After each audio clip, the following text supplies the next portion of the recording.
Welcome back. We've returned. The PostUp Podcast is back after 7 months.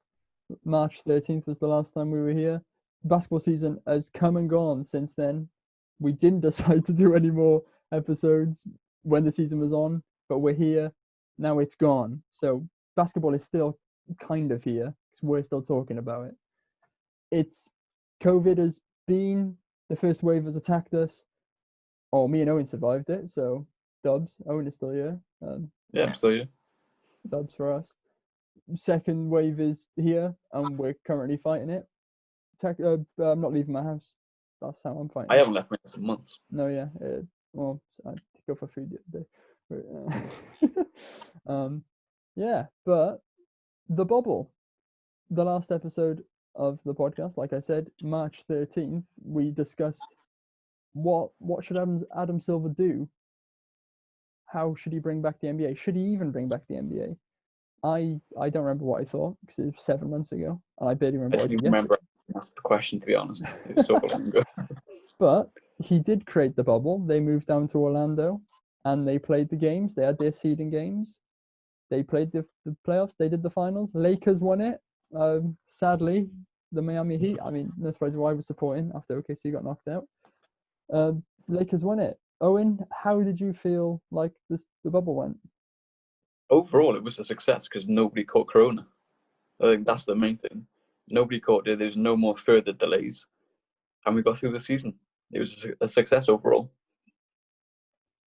Yeah, but on a basketball level, because from a like all round level, there was 171 days I think they were there for with no cases. Yeah, for a while, yeah. It was brilliant. Adam Silver did a great job. Mm-hmm. It ran very smoothly, except from the boycotted games in round one, but that wasn't anything to do with the NBA. That was the players' decision, and even that went really smoothly. They just played on the Saturday, I think it was, after all the games were done. And not many players put protocols. Yeah. Only Daniel House. We'll talk about some of those. We'll talk about a couple of those. But more mainly, people followed the rules. Yeah, everybody. I feel like, I don't know if we said this in the last episode or we just said it in conversation, but it would have been great to see a bit more filmed behind the scenes. Obviously, Philly's Matisse Feibel did his vlogs, but he didn't spend too much time in the bubble. So yeah, not too long. Bill McGee did vlogs. Did he? I didn't see those. You didn't see those? Yeah, he did vlogs. Yeah, and he was there for a while. He won a championship. Yeah, he was there for a lot longer than Matisse was. Yeah. Yeah. So on a basketball level, there was something missing. It would have been so much fun. The fans. Yeah, the fans were missing. It was weird watching games. It didn't feel like playoff basketball, and the finals didn't feel like the finals to me. And I've seen a lot of videos of people feeling like similar ways. It was just missing that bit of fanfare. Yeah. Well, the last two finals are the only not the ones that just gone, but like the Toronto, Golden State, Philly, Cleveland. They were the first two finals that I'd watched like every single game. Yeah. And obviously I watched every single game of this, well, some of them live, others not, because being awake at 5 a.m. when you're in university isn't fun. But I didn't realize, because I watched, I would say, almost every game in these playoffs. Like most of them live, but the ones I didn't get live, I watched when I woke up in the morning. But I went back and watched, like, not last season, the season before those finals, and you could tell that like there's just a different hype. It's a lot more hype when there's a crowd. Yeah, definitely. Because imagine the players feed off that as well. Yeah, imagine LeBron back in Miami, like playing against Jimmy Butler, who's playing how he was playing. Imagine the fans; they would have been crazy. Imagine the Laker fans back in the finals for the first time in a decade, with what happened with Kobe. It would have been crazy for the LA fans, and even like first round series like Boston and Philly, one of the biggest rivalries in the NBA. It would have been perfect to our fans there. It's a shame. Even the Miami and Indiana series with Jimmy Butler and TJ Warren, without that bit of beef, fans would have added so much more to these playoffs. Yeah, that probably would have been a better series if there was fans, because even like with how underwhelming that series was, Tyrone might played a bit better if there were fans to like back him up. But before the playoffs started, the league had some seeding games, and when I was like compiling what we were talking about for this, I completely forgot the seeding games happened. It feels like years ago. Yeah. I feel like I was watching Toronto Golden State final earlier than the seeding games. And then when I was looking through like the results, I was shocked to see like Milwaukee went 3-5, Lakers went 3-5, Denver went 3-5. But then I remembered that like nobody played their stars. Like the big teams, like Milwaukee were in the playoffs. They had the first seed. It was theirs. So Giannis played like 10 minutes a game. And it all started coming back to me. But I feel like there was only like two real stories from the seeding games. Phoenix going 8-0. Yeah, that was a big shock. And TJ Warren playing incredible basketball. Yeah, what one do you want to start with? TJ Warren? Yeah, TJ Warren, because usually, like a player like Devin Booker, like he did very well when they went 8-0, when Phoenix went 8-0. But it's a player you'd expect to do something good at. TJ Warren on that. No. I've never seen something that made me think TJ Warren might put a 50 odd in a game. Yeah, well, going into the bubble, as a Philly fan, I expected us to do well. And our first game against Indiana, with no Oladipo, I thought, here we go, this is a good start for us. An easy win. And then TJ Warren drops 53 points, 9 3-pointers, and he just drags them to victory. Like, watching that game, I was like, what the hell? Like, why us? Why us? But to be fair, I didn't think he'd be able to back her up to the way he did. But he did. He 34 points, 32, 39 against the Lakers. Dominant. He did have like one or two bad games, but to be fair, he was insane. It was incredible to watch. I briefly remember speaking to you while that Philly game was going on, and you were like, TJ Warren's hit another shot, and I was like, I don't know what's going on. I remember I watched the Laker game, and he was still crazy in that. He was just so many big points at the end of the game as well. Yeah, he was just throwing them, and they were going in. It was like prime Steph Curry. No. Is that one point in the Philly game? It was like in the third quarter, and he played 8 minutes and barely scored. So I thought, here we go. He's cooled down a little bit now. He comes back into the game and hits like 4 3-point shots. Like, oh my god, give us a break! Like, and Ben Simmons was guarding him, All NBA first team defender, and he couldn't do anything. Got about 4 or 5 inches on him as well. Yeah, he was looking like a prime Kobe. Like the way he was playing, it was insane. It was incredible. And then it comes to the first round, and he doesn't get any over 10 points. I mean, he averaged 20. Yeah, but they got swept. So. They got swept, surprisingly. Yeah, but like we also said, Phoenix 8-0. How? Before the seeding games, I can't remember if it was me or you who said, why did they invite Phoenix? They're not going to make it. Yeah, no. We both definitely said, why did they invite the Kings, Pelicans, Spurs, and Phoenix? Because there was no real need for any of those teams. Like the Wizards, there was no need for the Wizards to be there. Yeah, so the seeding games happened, and Memphis, who started the bubble in the playoffs, lost their 8th spot and had to play Portland, who also did pretty well, to be fair, going 6-2 in the playing game. And this was an incredible game, which I only just remember.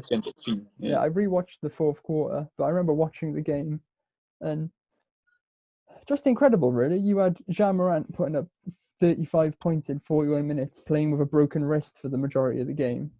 You had CJ McConnell's clutch baskets like in the fourth. Valanciunas putting up 22 and 17 rebounds with 6 assists. Nurkic with 22 points and 21 rebounds.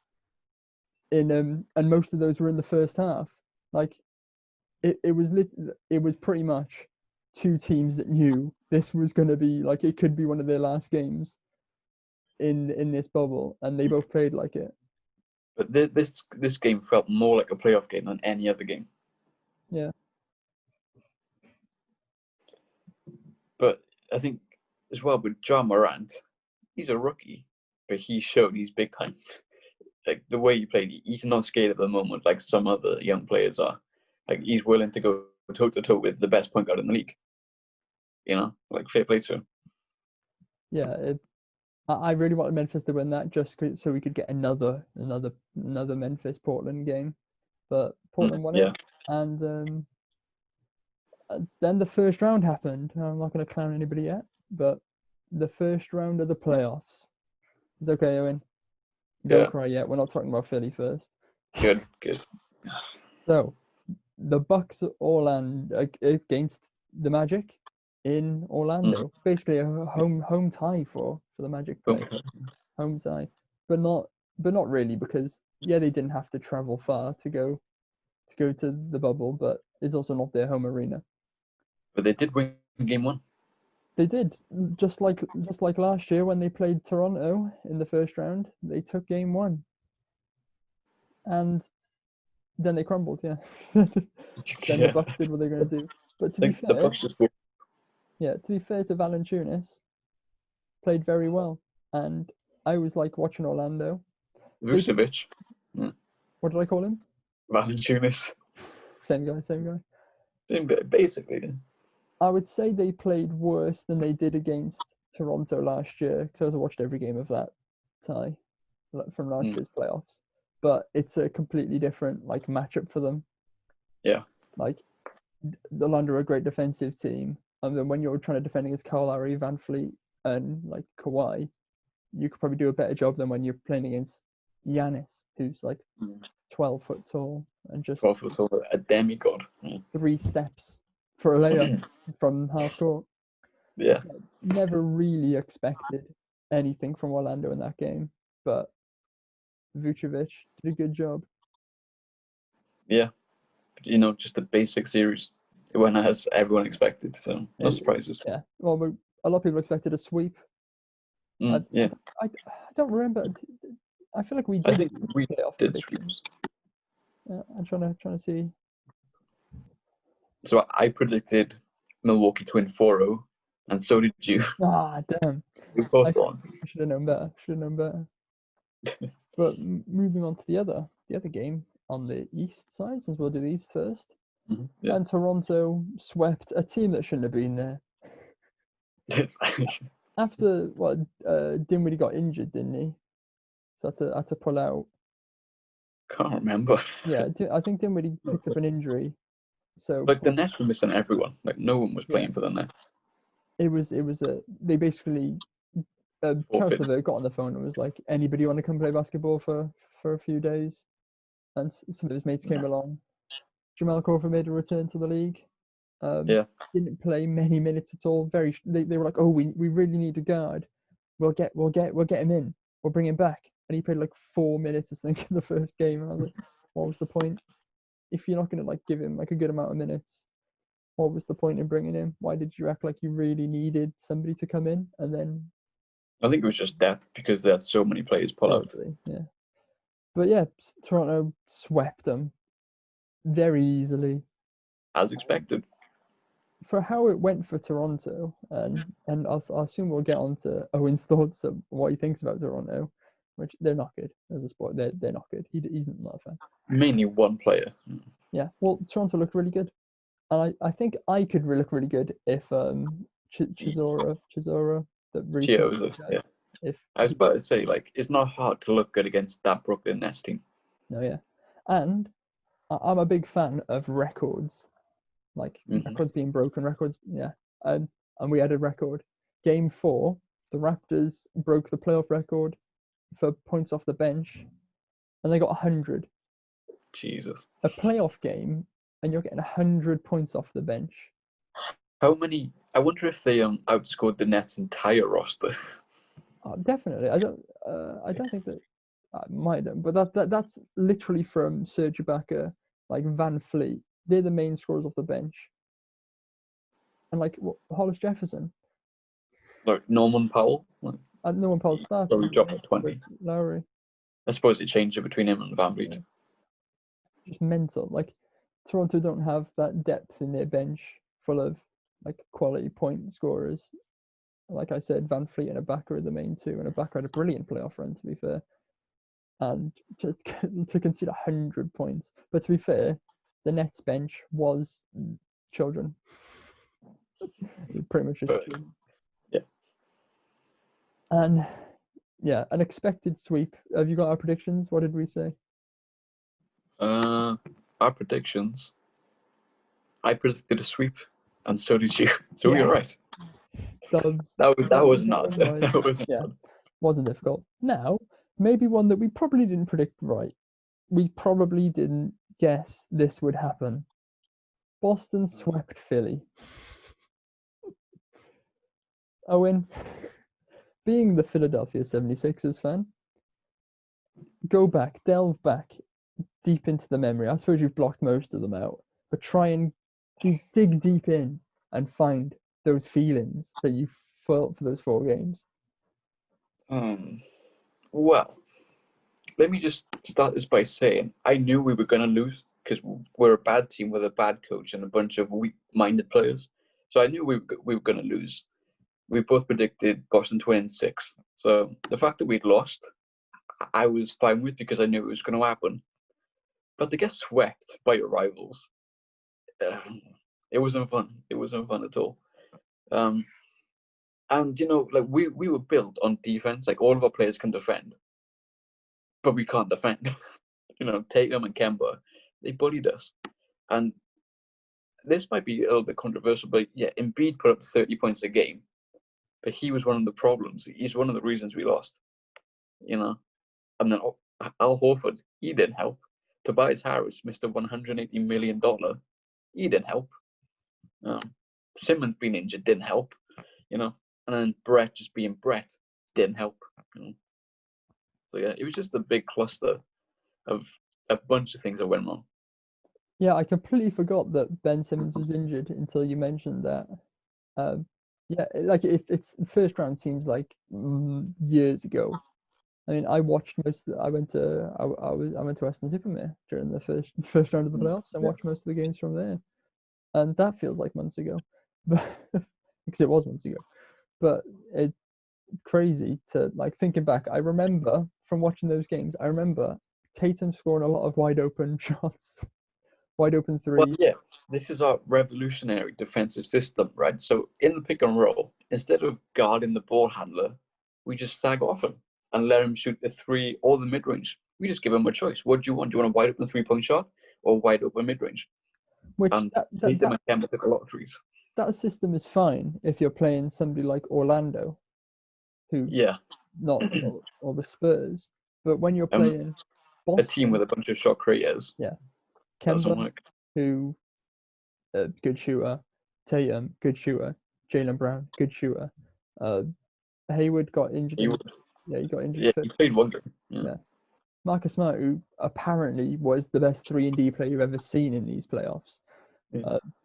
So when you've got basically a full roster of 3-point shooters, that's not the system you want to be running. And with Ben going down, you would have been the primary defender on Tatum. Now all of a sudden, when he's not there, we had Furkan Korkmaz guarding Tatum. Like what? Like I know Glenn Robinson was also injured, and he would have also guarded Tatum, so that also didn't go in our favor.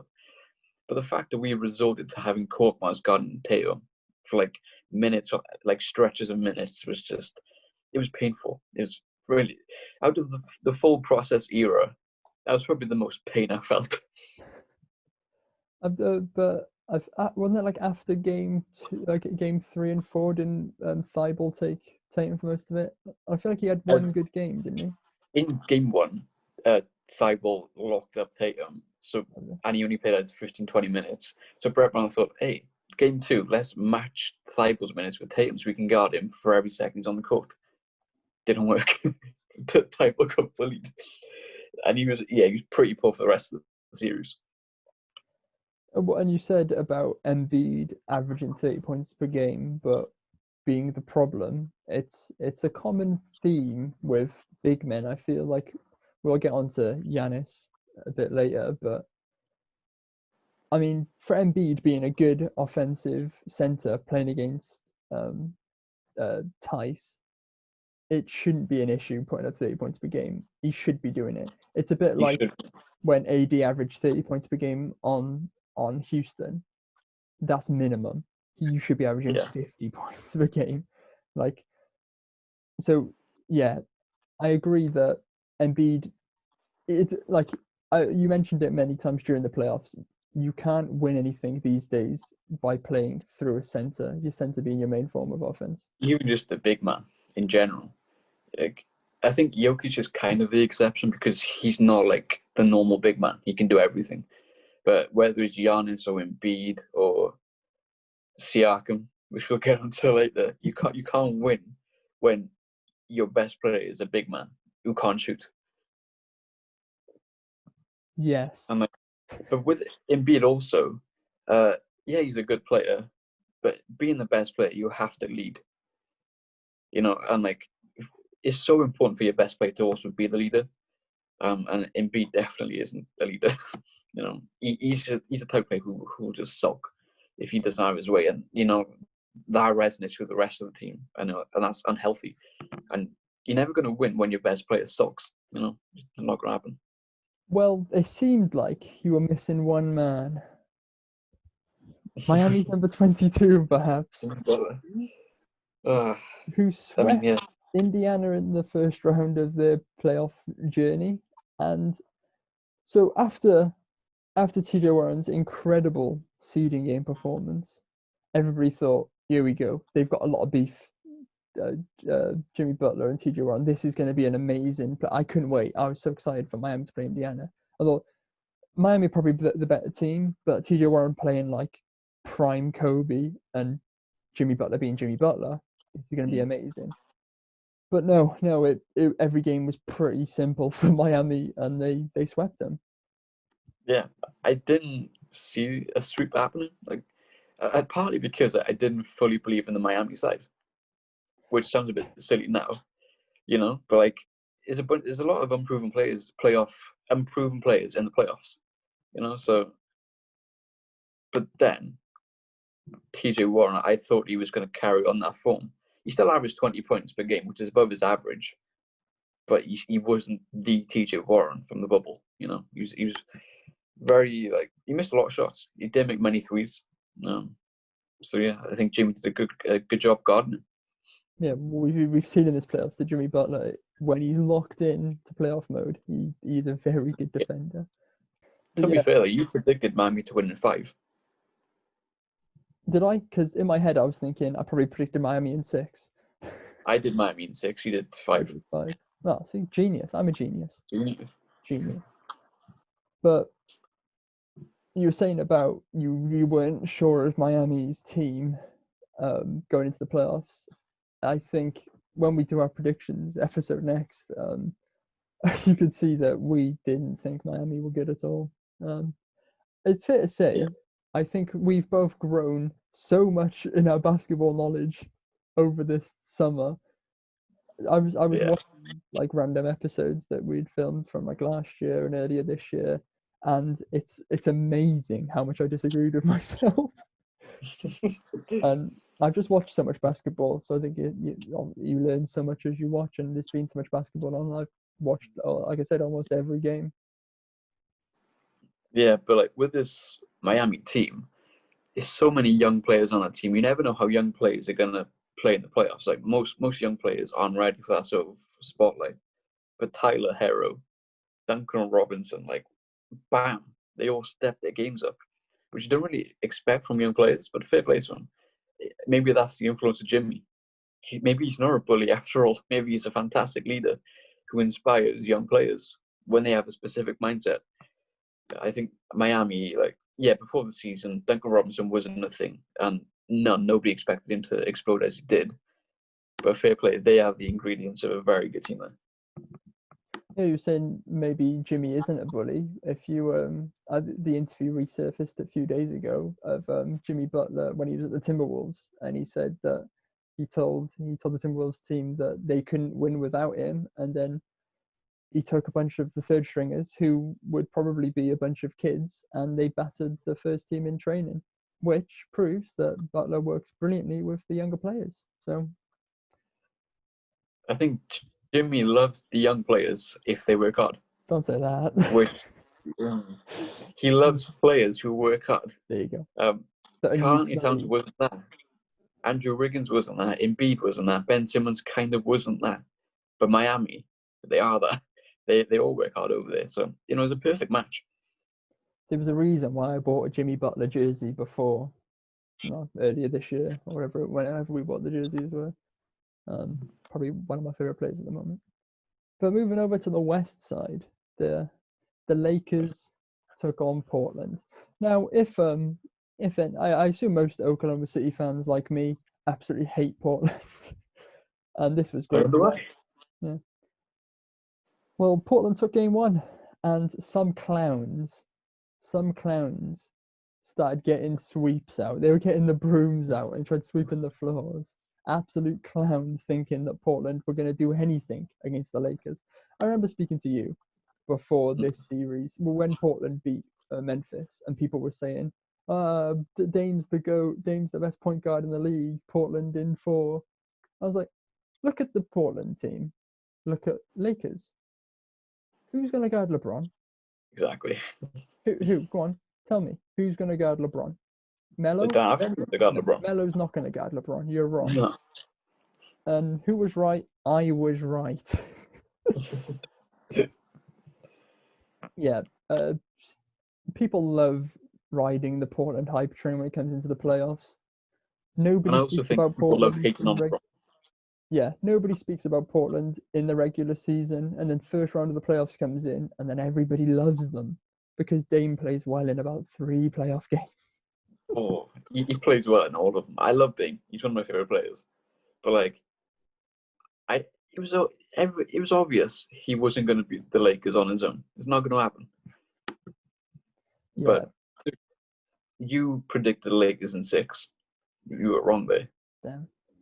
I did the Lakers in 5. Dubs for you. Well done. At least we've been close. I don't think we've got one wrong. Wait, what did we say for Celtics Philly? We both had Celtics in 6. Okay, so yeah, we've not been wrong. We've all had the right teams going through. Yeah. And then, I got ahead of myself then. So yeah, Lakers, the gentleman's sweep to Portland. They give him a game and then slapped him in the face. It was over. It's done with. Yeah. And then going over to the other team in LA, the Clippers. And this was actually, the Clippers versus the Mavs was actually a pretty good matchup. Well, not just matchup, pretty good just series in general. Obviously, there's major talking points from this game as Game 3, Porzingis getting injured for the rest of the playoffs. Well, for the rest of the 3 games that they had to play. But Paul George as well. Now, I feel like the hate for Paul George, the hate for Paul George is deserved because he was really bad, but also not deserved. But he talks like he's one of the best players in the league, and he can't back her up. Everybody forgets the season he had for OKC last year. Yeah, but you got knocked out first round, so it doesn't matter. I know, but he career high'd in every single stat line, personal game, and was voted 3rd for MVP. Yeah, it's decent. And then because he started, but does he do it when it matters? Well, you have to go back to the Indiana days then, don't you? Because his shoulders are in the bin these days. Yeah, he did. Let me get his playoff stats up. Let me see Pandemic P. Playoff P. PG 13%. PG 13%. So in the first round, he averaged 18 points on 35% shooting and 27% from 3. That's Pandemic P right there. That's bad. There was a couple of Pandemic Ps in this playoff run. So game 1, he was amazing. 10 for 22. That's good. Game 2, 4 for 17. Game 3, 3 for 16. Game 4, 3 for 14. He bounced back in game 5 though, with 12 for 18. And then in the closing game, 6 of 19. So like he's either amazing or a G League level player. No in between. Yeah, I think he's at the point of his career now. He probably needs to be like wrapped in cotton wool, like they do with Kawhi. He can't play. I mean, whenever I see Paul George, he always have like mounds of stuff on his shoulder to protect him. It's kind of sad.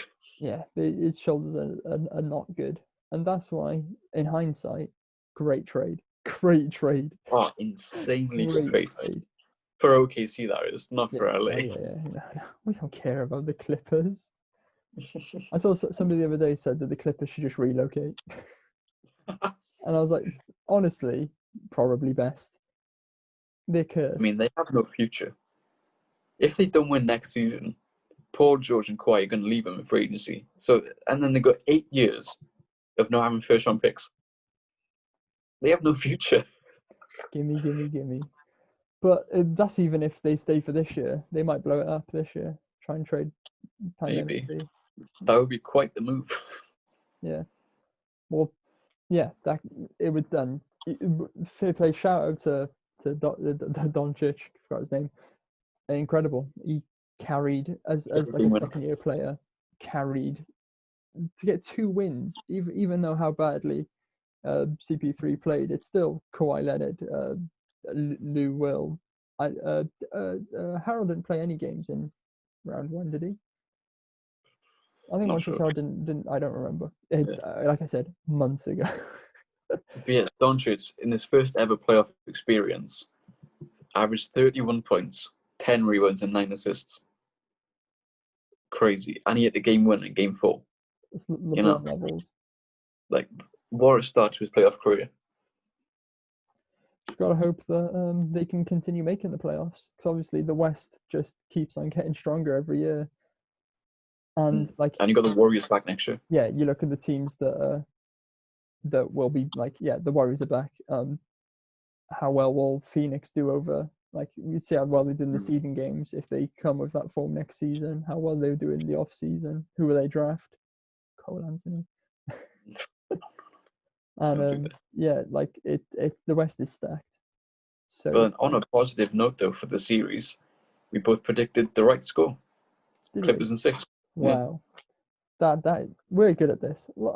I said we've improved so much with our basketball knowledge over the summer, and this is proving it. We haven't got one wrong yet. Well, we haven't got yet. Yeah.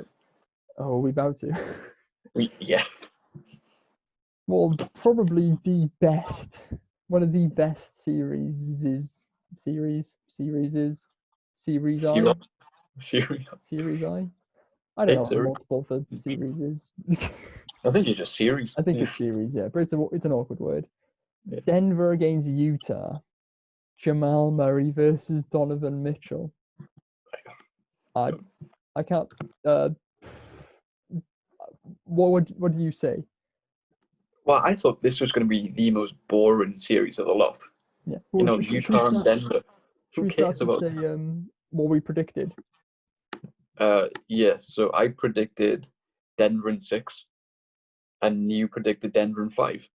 Okay, yeah, because looking at the two teams, Denver have playoff, higher level playoff experience. Where but they're also not great. Where they scraped past the Spurs last year, but player for player, I would take Denver over Utah, because Rudy Gobert, for sure, yeah.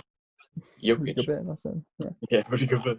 It's you go position, like Jamal Murray against Donovan Mitchell. I know Jamal Murray plays point guard, Mitchell plays shooting guard, but nobody cares about Mike Conley. Before Jamal Murray's heroics, you would probably take Donovan Mitchell, but as a team, Denver is a better team than Utah. Yeah, much well built, and they also have the best player in Jokic. Yeah, but that gives them an advantage. Utah took a 3-1 lead. Yeah, When that happened, I couldn't believe it. And game one, Donovan Mitchell put 57 points. So, which player do you want to go through first, Jamal Murray or Donovan Mitchell? I think Mitchell, since they lost. Mitchell. Okay, let's get Mitchell's stats up. 57 points in game one, which is the third highest points in a game in the playoffs.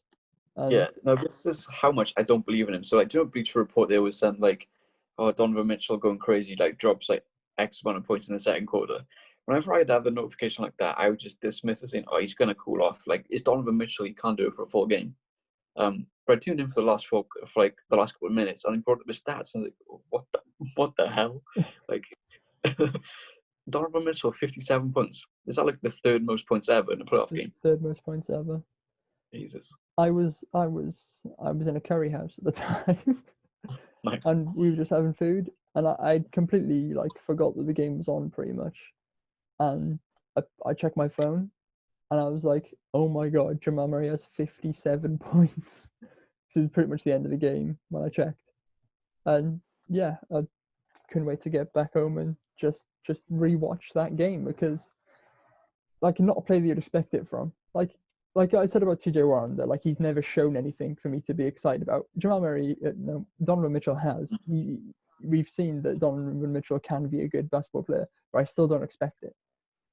Yeah, like I'm not like surprised when he goes off, but when he after this 57-point game, I didn't expect him to carry it through to other games. Yeah. But he did. He dropped to 51 points. He dropped 44 points. He averaged 36 points for the series as a whole. Yeah. Which I didn't expect him to be able to do that. It's one of the best ever scoring playoff performances. Yeah. Like, yeah.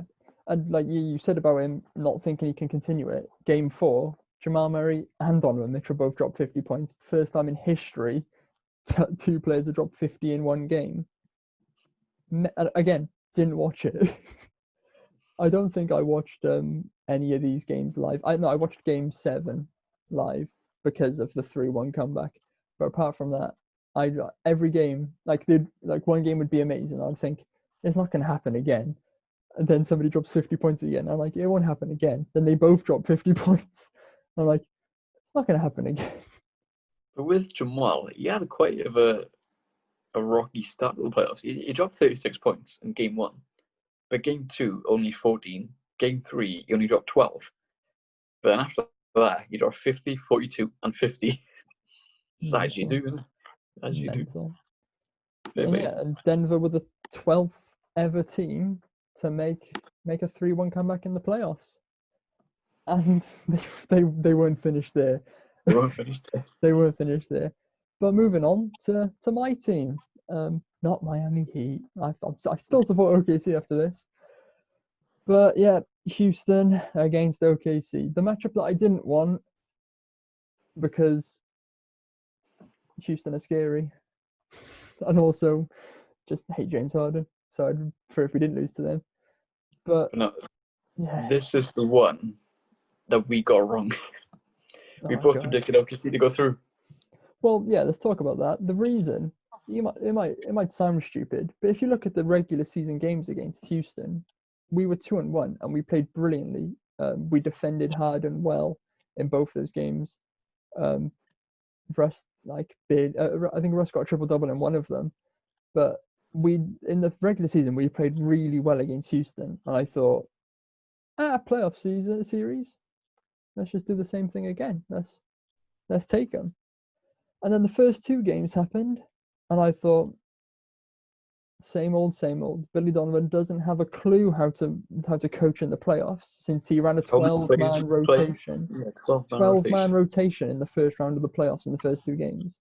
How many times were both of us saying, Billy, cut your rotation down to 7 or 8, please? I remember just before the playoffs, because I think it was because we were playing 2K a lot. And we were, whatever my league we had going at that point, we were talking about like playoff rotations. I remember you telling me that 8 men in a rotation for the playoffs. That's what you need. You need the 8-man rotation. So I was going into this thinking, like picking my 8 men. I was like, okay, that's the 8 men I want to go into this game in. And then we play the game. 8 men come out. Then another man comes out. Then somebody else comes in. Then Mike Muscala's being checked in. We're using 12 players. What are you doing? And then, like by magic, maybe somebody tapped him on the shoulder and said, "Billy, we're playing too many players." Game 3 comes along. He plays 9 players or 8 players. I think he played 8 players. We win. Wow. It's almost like that's how you're supposed to play basketball, Billy. And then we win game 4 as well. And I think that the main talking point from like the series on was Lou Dort.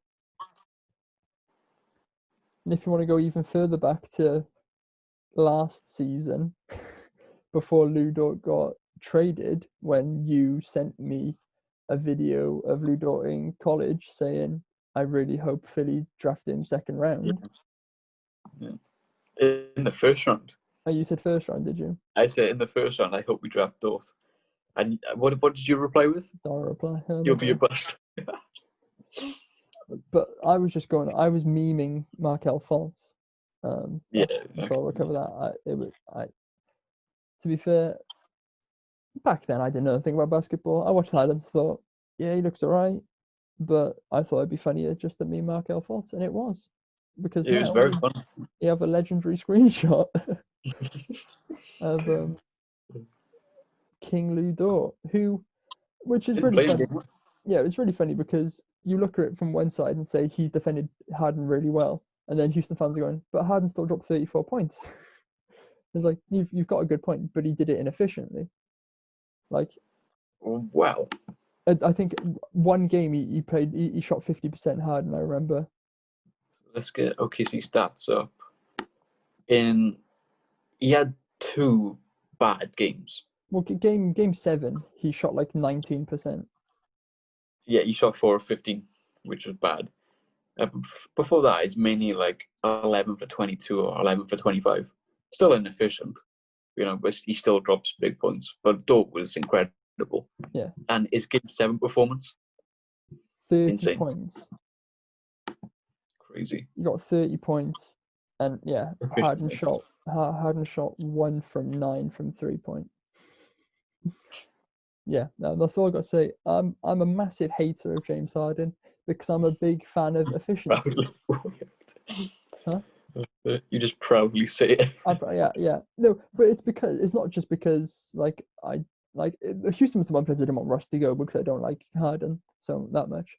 It's just because people praise him to be like Michael Jordan, Kobe levels of scoring, but then it comes to an important game and he'll always go missing. You look at game 7 against the Warriors 2 years ago. Is it last year or 2 years ago when they missed? No, 2 years back, yeah. 23 3-pointers they missed in a row.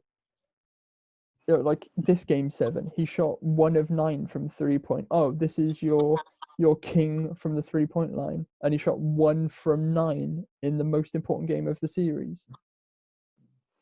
But yeah, it's all flooding back to me now. All the emotions from that series, just really basic things that, just like Eric Gordon was playing, he was missing all of his 3-point shots. But instead of letting him take 3-point shots, we were closing him out and letting him drive, and he was getting points he was only getting points from layups, and we kept on trying to force him inside. And I was like, well, this is the only place he's scoring, and we keep making him do it because we're scared that he might start hitting threes. He didn't hit I think he didn't hit a 3 in the first 2 games or something. He was really bad from 3-point, and we were just making him shoot layups, and he was getting them all the time. Rebounding wise, Steven Adams annoys me all the time because he's can't rebound.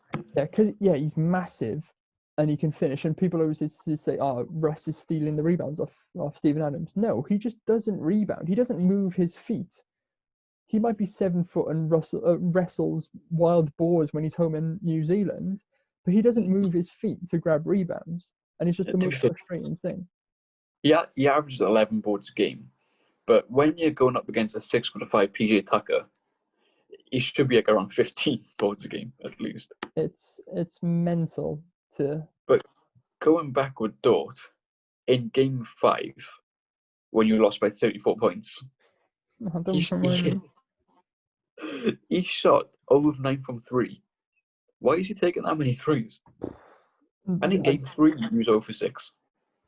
You're looking at Billy Donovan and you're asking him why. Yeah, Billy Donovan. Why is he letting him take that? Because I remember it was like the first 2 or 3 minutes in the game, and Dort already took 4 threes. Yeah. Chill out, pass the ball. But that's the thing. Billy Donovan also obviously said to him, "You can make 3-point shots. So if you're wide open, shoot them." And they weren't guarding Dort. Chris Paul kept on telling him, just keep shooting. Yeah, and they made a point. And that's what gave him the confidence for game 7. Yeah. Well, yeah, Houston made the point to not guard Lou Dort, so they could double up on the CP3 and Gallo and that, so don't let them get easy shots. And sadly, CP3 brilliant, all season brilliant, great leader, but it was another typical playoff performance from Chris Paul. What Houston fans were mad at last year, it was the same thing here. We were saying all season, the fourth quarter, the last 5 minutes, it's Chris Paul time, and then he just didn't show any of that in any of the games. In Game 7, didn't he drop the ball in Game 7? He ran into a player, dropped the ball, or the last 3 minutes of Game 7, I think he fumbled the ball 3 times, and he missed a wide open mid-range shot as well. It was just another first round knockout. What more can I say? Just another. How many one. is that in a row? 4 in a row, 3 in a row. God. I think it's been every round since KD left, doesn't it? Yeah. 4 in a row.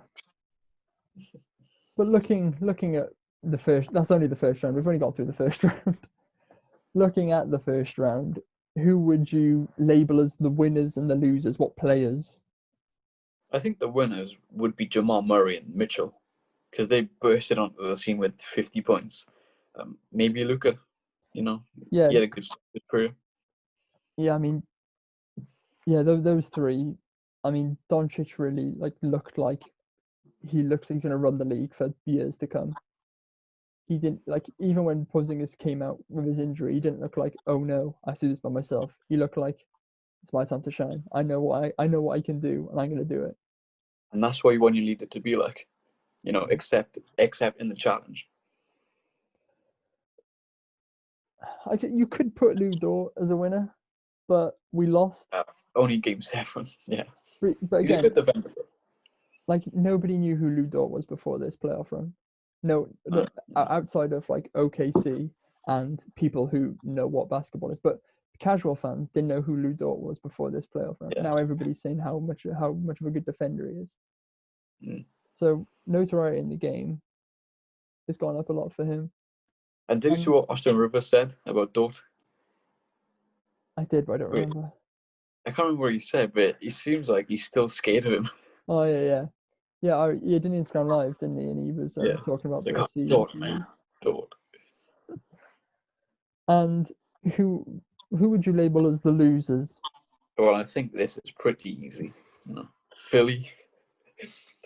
I think Philly, Joel Embiid, Brett Brown, just the Philly owners, our general manager, in that organization.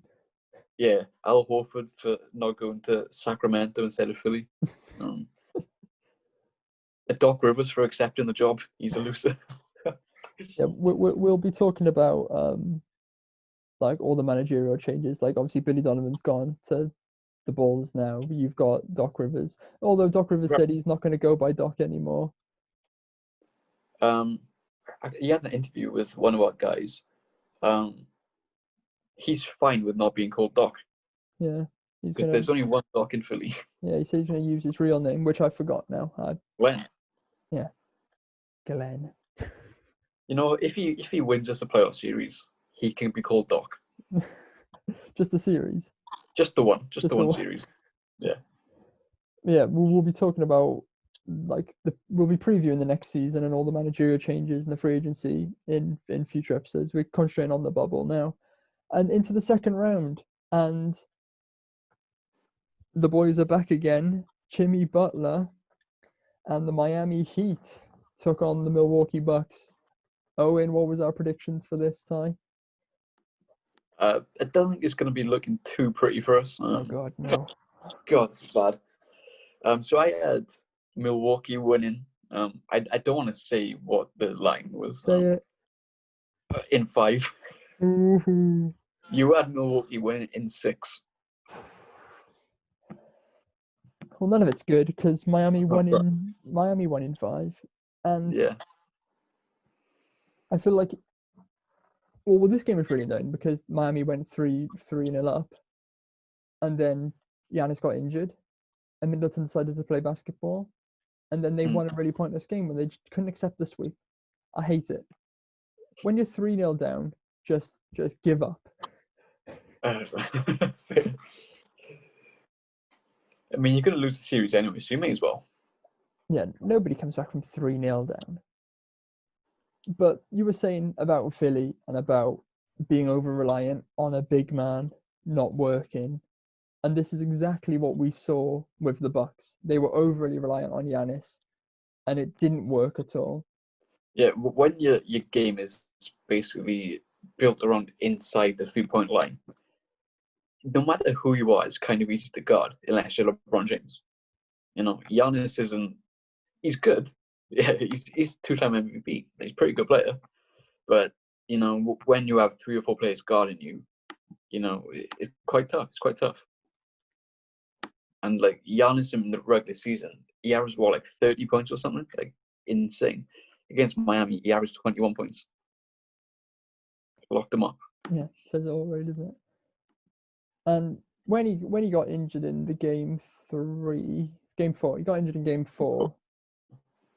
He was doing good. Yeah, but Giannis comes out, Middleton and everybody else started playing really well, really good basketball. And then obviously the headlines the next day is like Middleton and the boys turn up for Giannis.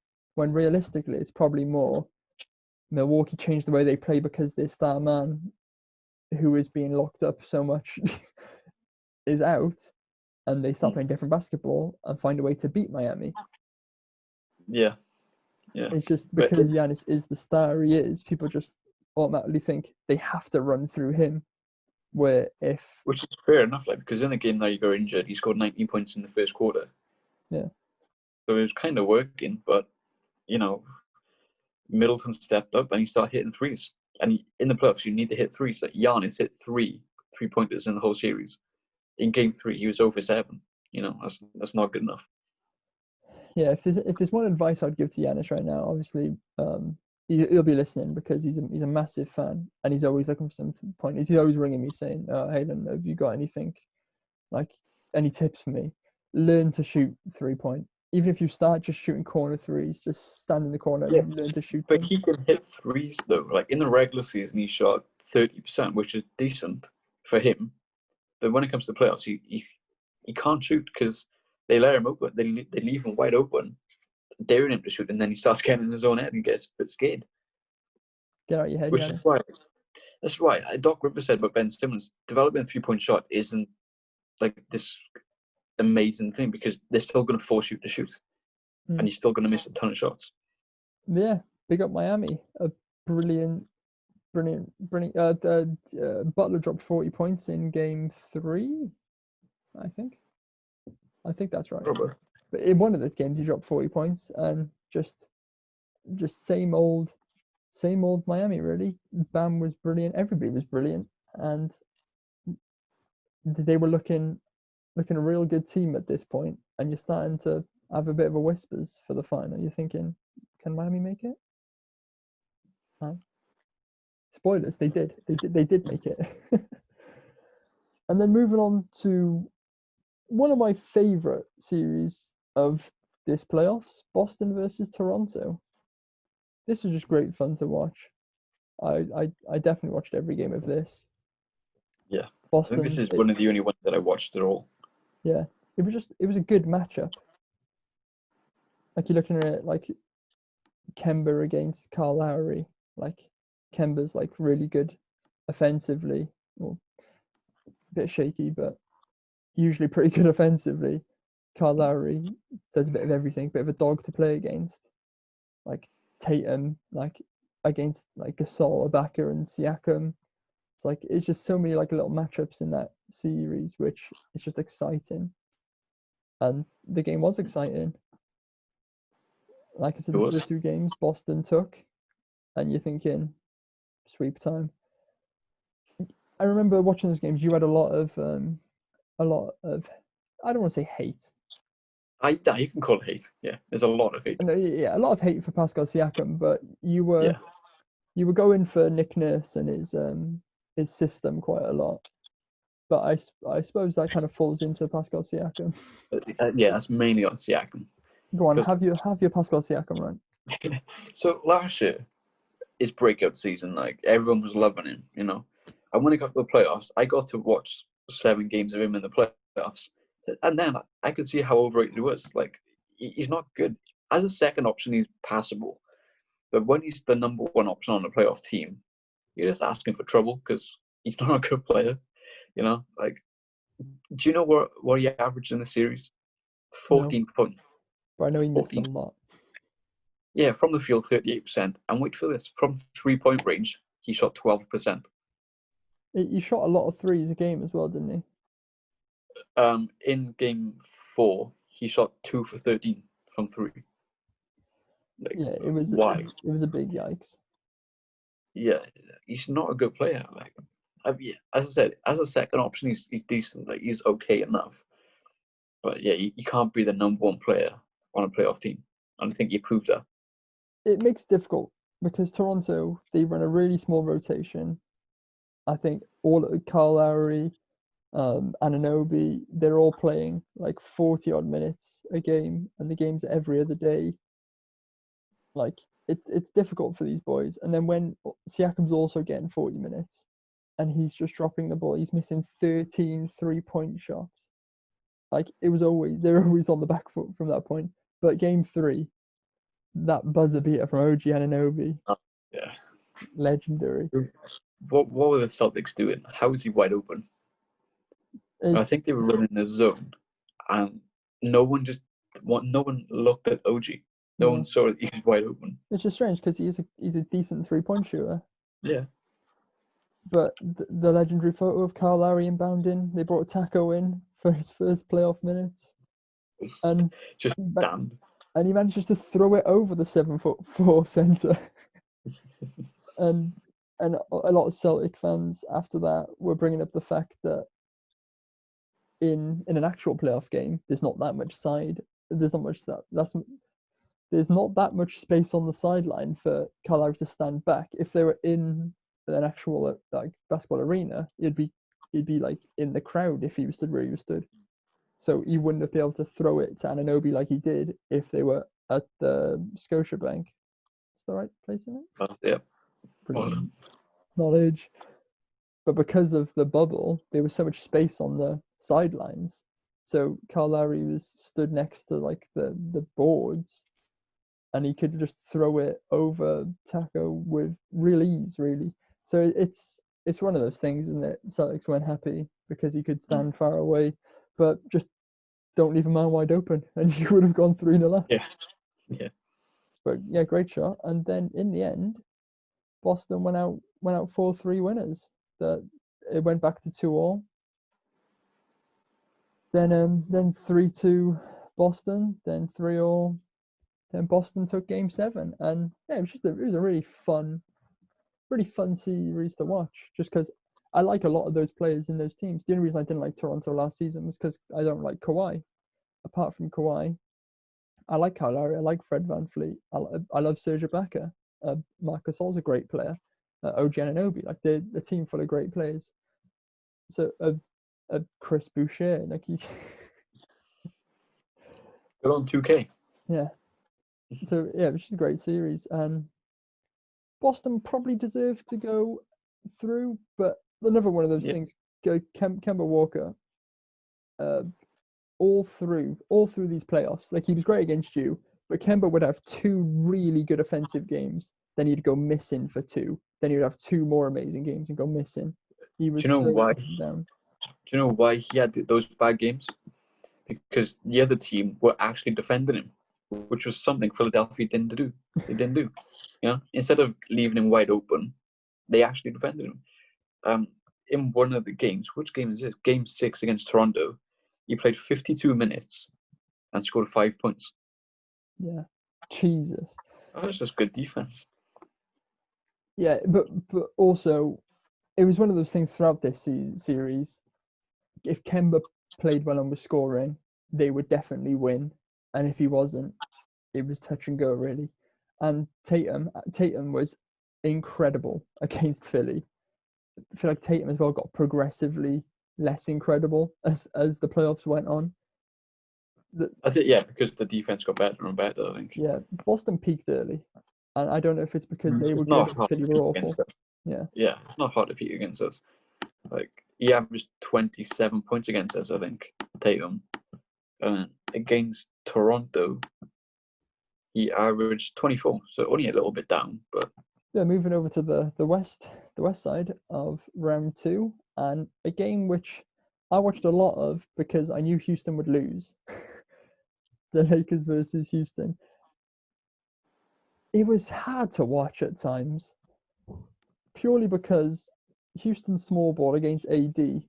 It worked because PJ Tucker just flops all the time, but it was really hard to watch. See, the problem with AD, like during the playoffs, we were talking a lot about like how you can't use big men to win because of Embiid's like indifferent showing. I know he averaged 30 points, and then Siakam being awful for Toronto all through it. Giannis against the Bucks being Giannis for the Bucks being inefficient. So we were talking about AD as well, and just how like he averaged 30 points against Houston, but again, the same thing you say about Steven Adams not being able to rebound against someone who's 6'5". AD's averaging 30 points against. AD's a brilliant offensive big man, and he's playing against PJ Tucker, who great defender, but is 6'5". And the problem AD was running into was he would get the ball in the paint and he couldn't back into the players like he'd usually do because they would flop and then get the call every single time. And then so he was forced to kind of make like fadeaway jumpers most of the time, which he often hit because he put up 30 points per game. But it made it a difficult watch a lot of the time. I didn't enjoy watching this series a lot. I didn't watch much of it at all. Yeah, a lot of it was painful. I could scroll through. I remember sending you a lot of messages about, but it'd take a long time to scroll back through. Yeah. It was, both teams just looked awful. At this point of the playoffs, I was looking at thinking, Lakers are going to let Kobe down. They're not gonna win the playoffs like we all want them to. I said we all want them in the regular season. When Kobe died, I wanted Lakers in the playoffs. When it came to the bubble, I was on Miami's team. But yeah, that was it was a hard watch. I can't say it any more times. Like, just Houston, just stop playing small ball, please. I think they've learned it doesn't work. Do you think they'll change it this offseason? Put some centers in. Well, they got rid of their coach, so maybe. True. And then moving from one series which was hard to watch to one which I couldn't stop watching because Denver did it again. Jamal 3-1 Murray. A bit of a spoiler for our predictions video we're going to do, but I tipped Jamal Murray to be the most improved player this season. I'm taking that as a win for this playoff run he had. I mean, in the regular season he wasn't improved, but in the playoffs, no, stepped up. And I think we talked about Jokic being incredible and Jamal Murray being incredible, but there's one man that turned all this around. When they were 3-1 down in the third quarter, Marcus Morris said something to Paul Millsap, and something switched. Something in Paul Millsap's brain switched, and I think he scored about 12 points unopposed. They went on like a 12-0 run. Millsap didn't miss. He was playing like LeBron James. Not even LeBron James hitting threes. He was playing like prime Melo. And incredible. I switched that game on because obviously it was the same. Denver were 3-1 down, and I was like, like I don't like the Clippers. I don't want to watch this. then I switched it on for the second half and saw a Paul Millsap masterclass. And I missed it. I only watched the fourth quarter of that game. yeah, because I was messaging you. I was telling him, turn this game on. Paul Millsap's going crazy, and he only went crazy for about 3 minutes. But Yeah. but it was the point. He went crazy, but just having him in the ball game just had like, it was just the confidence with the team. It probably inspired all the other players. Yeah, Jamal Murray was hitting crazy shots. Like some of the shots Jamal Murray hit in this playoff run, some of the shots against the Lakers, against the Clippers, incredible. Who's this man? He was doing Kemba's step back, like his signature step back, the long stride back. Jamal Murray was just doing that like every possession, just draining them over Kawhi. Kawhi looked like Corey Brewer. Oh, don't disrespect Brewer. Slander the god. Kawhi looked like a random small forward that can't defend when Jamal Murray was just swishing 3-pointers over him half the time. And it didn't help. It didn't help when Kawhi was missing offensively too. Yeah, and that's the thing. Paul George had some performances in this playoff run, this series as well. But Kawhi, he had 2 notably bad games. In Game 2, he shot 4 of 17 for 13 points. And in Game 7, what a time to go missing. We shot 6 for 22 for 14 points. That's the game you want your star players to really step up, and Kawhi and Paul George didn't do it. I get it's hard to. I know I say about James Harden, I was going missing in Game 7s. And it's fair to say that this is probably one of the first times Kawhi has gone missing in a clutch game for one of his teams, because he was great for the Spurs, obviously brilliant for Toronto, and got kind of unlucky with his team this year.